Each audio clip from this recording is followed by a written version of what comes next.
The problem is everybody's having their lunch, and we've got to finish at 1:15, so obviously I'm going to have to try and curtail it a bit. I think with it could have been a slightly different meeting depending on the yes vote, because we've got the UK state mired in yet another war in the Middle East, another military adventure, at a time when the Tories are encouraging us to commemorate World War I as a celebration of Britishness and as a war for freedom and democracy, as they describe it. In fact, it was a war, a clash of empires, where every one of the ruling classes was prepared for any amount of slaughter to advance their imperial interest. I mean, if you look at the figures, 65 million combatants were mobilised for the war, the First World War. 10 million of those at least were killed. Another 20 million were maimed and badly wounded. On top of that, 10 million civilians died as a consequence of the war. 6 million European people were made refugees as a result of the dislocation and the scale of the war. And to cap all that, in 1919, there was a flu pandemic which killed, we don't know, but the records say 20 million. It may have been much more, it may have been a few less. But it was the biggest, worst disaster that Europe had suffered since the Black Death. And it didn't just affect Europe, it was truly a global war.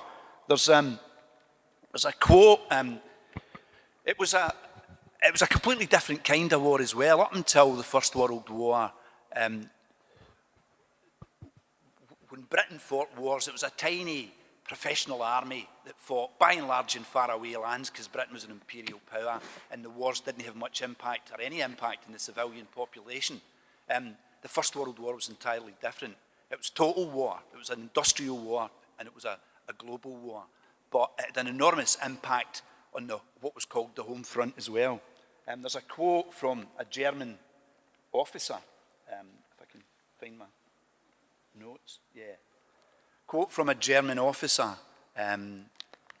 who said, his name was Ernst Junger, and he said, "Countries were transformed into gigantic factories for the mass production of armies, so that 24 hours out of 24, it would be possible to send them to the front, where a bloody consumer process, likewise completely mechanised, played the role of the market." It was that type of war.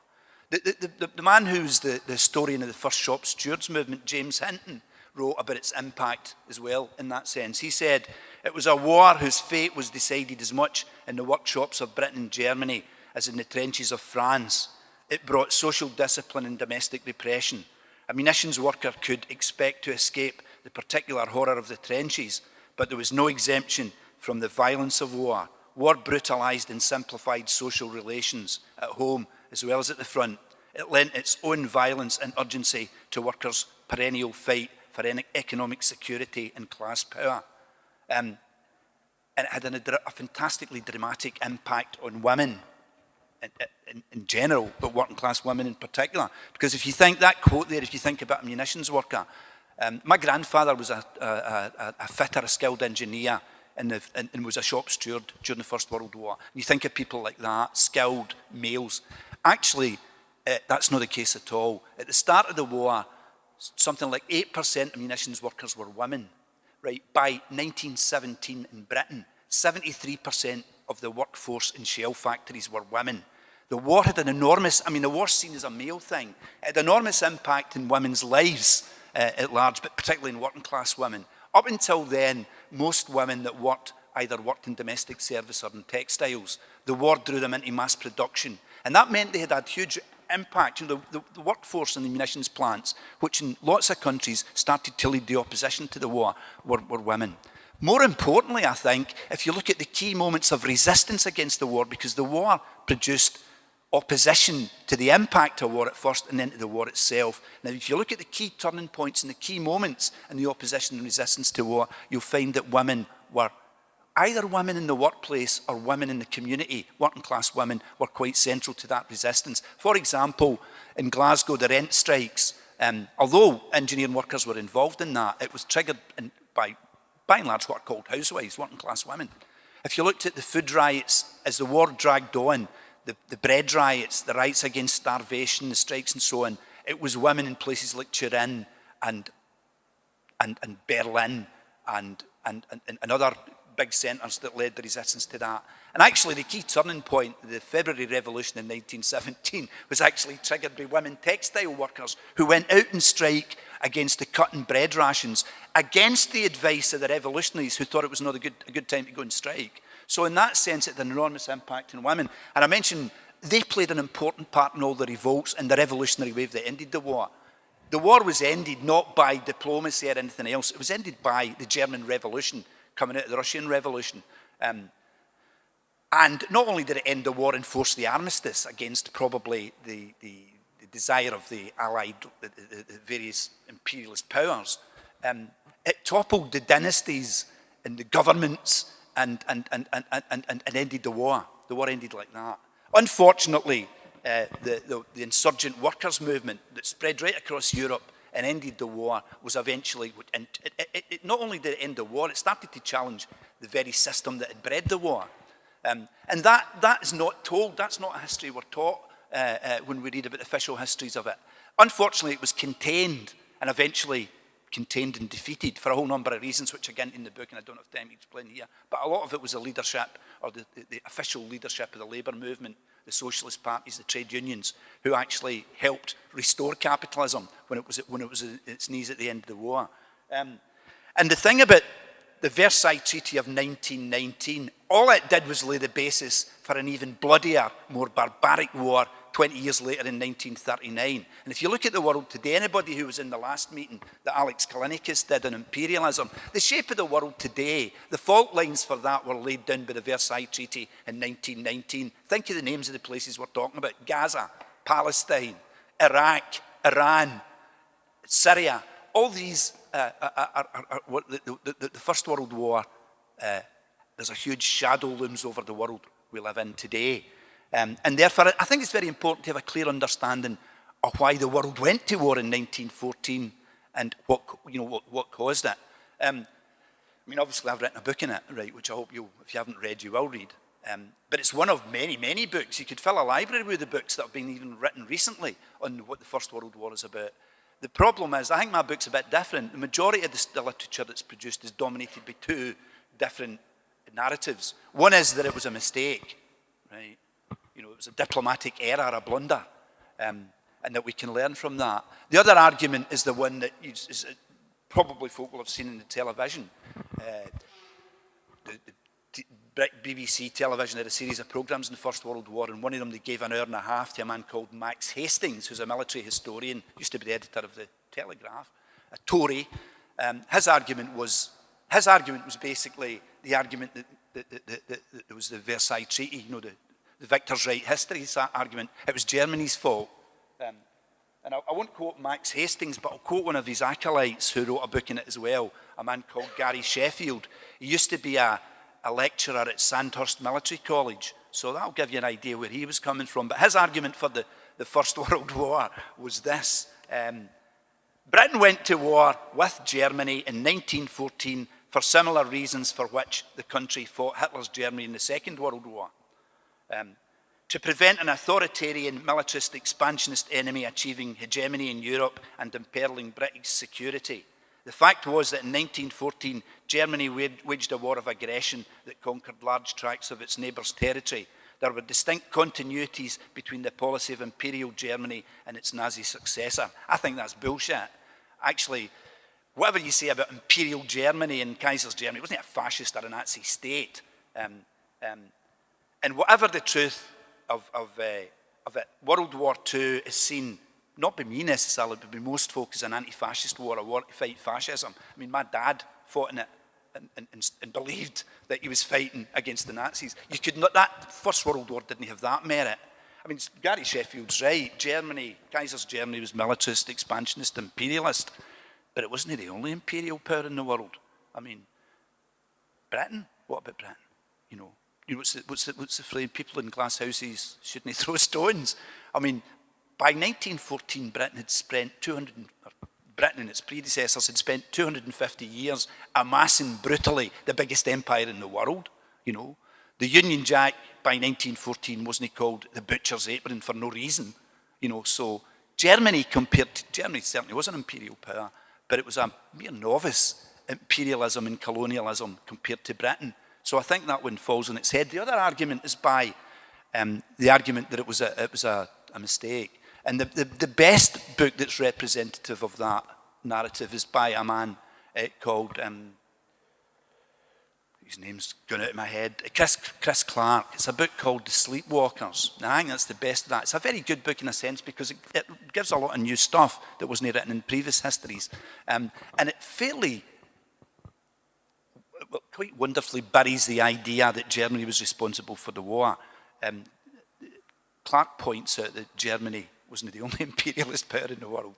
And it's a very good read for that because it destroys the sort of lazy anti-German argument, which I think, the people like Sheffield and Hastings' argument is more about the arguments of UKIP and the right wing of the Tory party about Europe and a German-dominated Europe today than it is about the First World War. The problem with Clark's argument is he says, in a piece he says, the outbreak of war was a tragedy, not a crime. The protagonists were sleepwalkers, watchful but unseeing, haunted by dreams, yet blind to the reality of the horror they were about to bring into the world. Now, he says it was a tragedy, not a crime. I say it was a tragedy and a crime, right? Because whether he means to or not, what Clark does is actually absolve capitalism of any responsibility for it and absolve the capitalist class of any responsibility for it.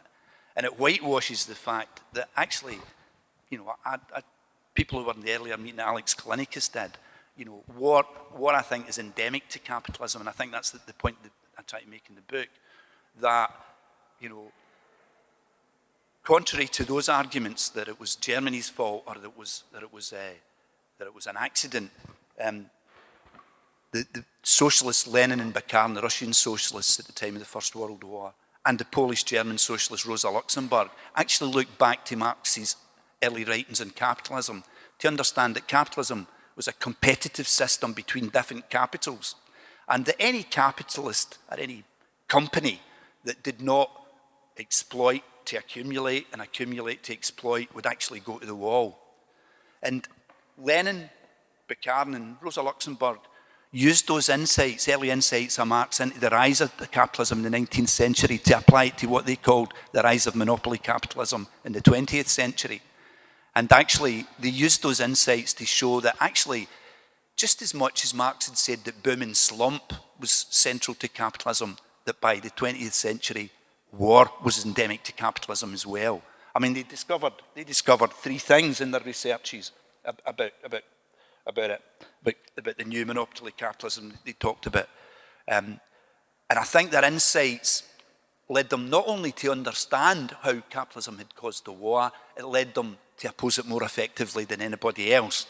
They saw that, first of all, the growth of capitalism in the 20th century was leading to military competition, complementing and beginning to replace economic competition.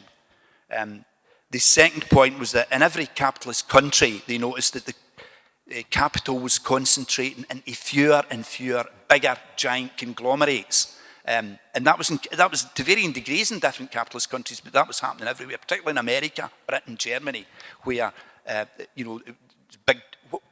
Bukharin called them state capitalist trusts, and that these were increasingly integrated into the state. In other words, they were like state capitalist trusts, giant companies. And that they noticed that capitalist production could no longer be constrained to the nation state. It had to expand beyond its borders. And that meant bigger armies, bigger navies. It meant military competition to protect their new colonies, their new markets, and to have annexation and control over wider and wider territories. And really, that's why the world went to war in 1914. We were told, the British ruling class said it was to protect dear little Belgium, that they went to war. Actually, if you look at the facts, Britain spent as much time fighting in the Middle East as it did fighting to defend dear little Belgium. If you look, Britain actually, as a result of the war, created a new empire for itself in the Middle East. It annexed, because Turkey was part of the German alliance, and Turkey had the Ottoman Empire, which was then controlled the whole of the Middle East. Britain stole Egypt from Turkey, stole other colonies that were ex-Ottoman Empire colonies, that were oil-producing territories, expanded its square mileage by 2 million square miles and its imperial population by 13 million as a result of the war. The argument about dear little Belgium was portrayed as the victim of aggressive German imperialism. But long before 1914, Belgium had been one of the most vicious imperial powers in the world. Anybody who knows the history of the Congo, the Belgian Congo as it was called, will know that long before 1914, Belgium had commandeered the Congo by ruthlessly stealing it from its native population, exploiting its resources and butchering the population. I mean, the Belgian population of the Congo was halved as a result of Belgium's exploitation of it. And Belgium wasn't alone. In 1870, it's estimated that most of Africa was still owned by Africans. By 1914, before the First World War, sub-Saharan Africa had been divided into 23 possessions of 6 major European powers. And that's what the First World War was about. Now, we were told my grandfather, who was 14 and grew in a mining village in Lanarkshire, ran away from home, lied about his age, didn't want to go down the pit. He wanted to join what he thought would be an exciting life, signed up for the army when he was 14, was wounded at the Battle of Ypres in 1915, and actually became what he thought was a socialist, right, and a member of the Labour Party. I think that happened to loads of people because people were told it would be a short war, it would be over by Christmas. I mean, not just in Britain. I mean, the Kaiser said this will be a jolly little war. They thought it would be a rerun of the Franco-Prussian War when they destroyed France in weeks. And that was said. So those expectations were dashed. Instead of it being a war that was over by Christmas, it became the longest bloody slaughter that seemed to be unending. And even by 1915, in the Western Front, British and German soldiers refused to fight each other at Christmas, an incipient rebellion. The despair about it that happened actually soon turned to anger and resistance. Into 1915, 1916, there was actually opposition, not necessarily to the war, but to the impact of the war. You started to get rebellions, you started to get strikes and so on. The first real revolt against the war itself was the Dublin Easter Rising in 1916, which was brutally crushed by the British ruling class. They summarily executed the leadership of the Rising. James Connolly, a socialist who'd been involved in it, was wounded in the fighting, strapped to a chair and shot by a British firing squad. A lot of the people on the left in Britain attacked the Easter Rising as a putsch. Lenin, to his credit, said, no, the tragedy of the Irish is that they've risen too soon before the European revolution has matured. And it wasn't long in maturing. The breakthrough was in 1917. By then, many of the combatant countries were at breaking point. There were mass strikes, there were food riots, there were rent strikes, and there was, more importantly, there was desertions in the army.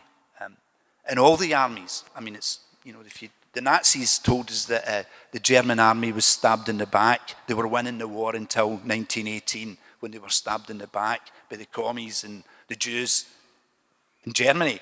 Actually, a little known fact is that between 1917 and 1918, 2 million German soldiers either mutinied or refused to enlist. People who were conscripted refused to go to the front. The German army collapsed in 1918 because they couldn't have enough soldiers. There was mutinies. But the key turning point was early 1917 when, as I said, things were beginning to kick off. There was massive opposition to the war, and it was being displayed in things like that. The breaking point was Russia. Peasant economy, a backward feudal archaic state structure broke under the weight of the war. In early 1917, as I said, masses of women, textiles workers started to go on strike because bread rations were being cut, against the advice of some of the more august leaders of the movement on the ground who didn't think the time was right. But the action of those women triggered the February Revolution in Russia. By March, the Tsar, an autocratic despot who was unassailable weeks before then, was toppled. And by November that year, Russia was being run by a workers' government under the leadership of Lenin and Trotsky. That had an enormous impact the workers' government in Russia published all the secret treaties between the different powers about how they were going to divide up the world. The real reasons why they went to war, not to defend dear little Belgium, but to enhance their own imperial interests. The Bolsheviks published those treaties. They declared peace. They offered peace without annexations and deals to all the competent nations, and it had an enormous impact, right? Not just in Europe, where they were encouraged revolt, but in the colonies. It inspired people in the colonies. And there was massive uprising, and eventually in November 1918, the German Revolution, which was caused initially by the sailors mutinying, the soldiers refusing to fight, and mass strikes in the German cities. The war was ended. And it wasn't just in Germany. There's a book that Chris Harman wrote a while ago called The People's History of the World, and he explains the situation at the end of the First World War like this. He says,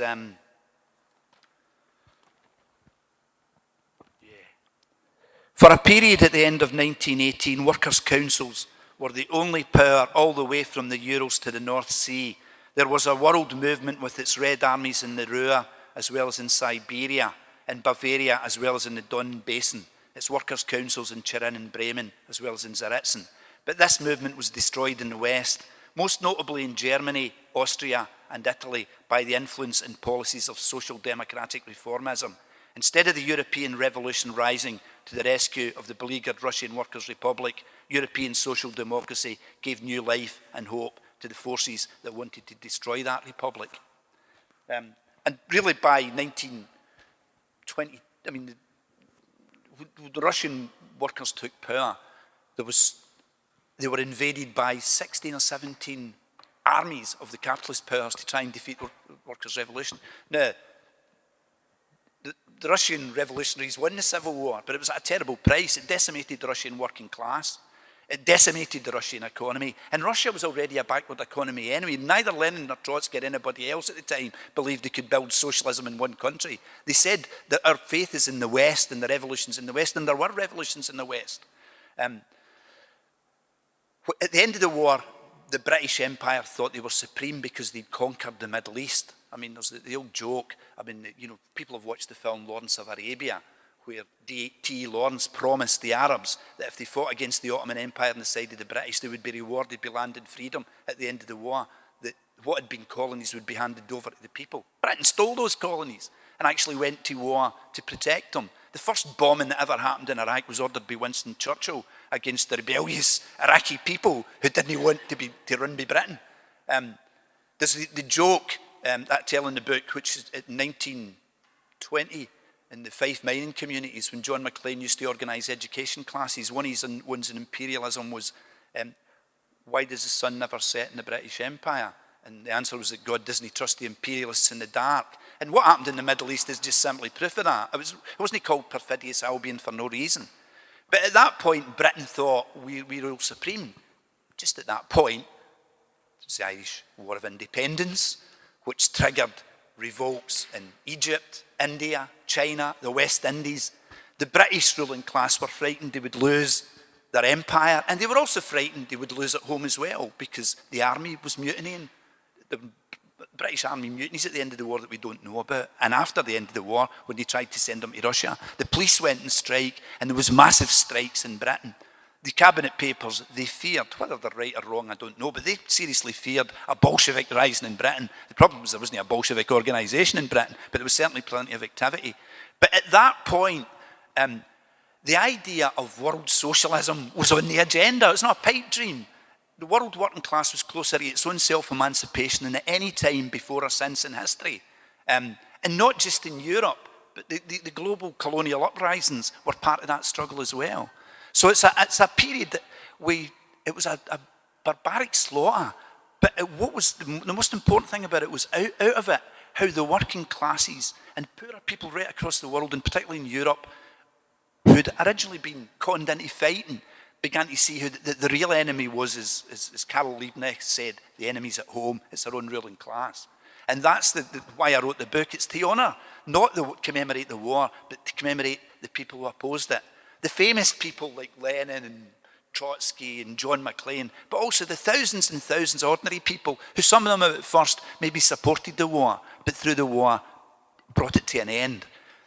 And I think, that's why I would recommend the book to people to read it. Some folk will probably know about that, but I think it's quite important because I don't think it's a historical curiosity. The frightening thing is that if you look at the world today, it's eerily reminiscent of the build-up to the First World War. There were a whole series of proxy wars, beginning with the Boer War in 1899, the Russo-Japanese War in 1904. These were all imperial wars that are happening, like the wars that are happening today in the Ukraine and the Middle East. There was a near war broke out because France and Germany had a clash of interest over Morocco. Now, Morocco, last time I looked at a map, it wasn't anywhere near France or Germany. But the really frightening place was the two Balkan Wars in 1911 and 1913. These were the run-ups to the First World War. We're in a situation where we're having clashes of imperial interests again today. So understanding the causes and the consequences of the First World War and why it's endemic to capitalism is quite important, because capitalism breeds war, and the only way to end war is to end capitalism. That was Lenin's message. It was vindicated. The First World War ended with the Versailles Treaty that bred the Second World War. The weapons of mass destruction that the ruling classes have at their disposal today are much more bloody than dreadnoughts and machine guns and tanks. They can obliterate us.